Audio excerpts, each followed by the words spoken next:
புளிச்சக்கீரை மட்டும் நீங்கள் வாங்குனீங்கன்னா இந்த மாதிரி ஒரு தடவையாவது செஞ்சு சாப்பிடுங்க. உண்மையாக சொல்கிறேன், அவ்வளோ டேஸ்ட்டாக இருக்கும்.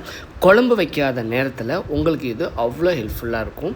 ஸோ மறக்காமல் ட்ரை பண்ணி பாருங்கள். ஹெல்த்தியும் கூட. எப்படி செய்யலான்றதை பார்க்கலாம்.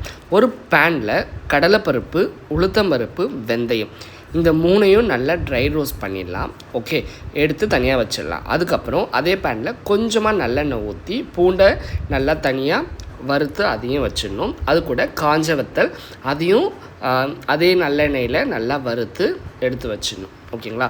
அதுக்கப்புறம் நான் இன்றைக்கி 2 கட்டு இதை எடுத்து வச்சுருந்தேன் புளிச்சக்கீரை. அதை நல்லா கழுவி அதை அதே எண்ணெயில் அப்படியே நல்லா சுண்ட வதக்கி தண்ணி ஊற்றாமல் இந்த மாதிரி பதத்துக்கு எடுத்துடணும்.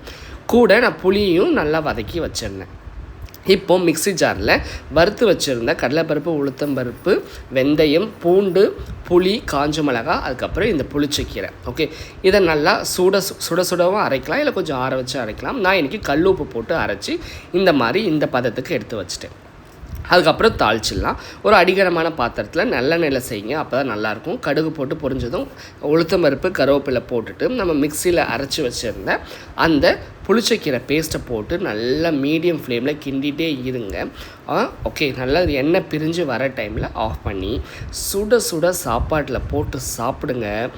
அட அட அட, என்ன சுவை, என்ன சுவை, செம்மையாக இருந்தது. ட்ரை பண்ணி பாருங்கள். குழம்பு வைக்காத நேரத்தில் இதை மட்டுமே வச்சு சாப்பிட்லாம். அவ்வளோ டேஸ்ட்டாக இருக்கும். ட்ரை பண்ணி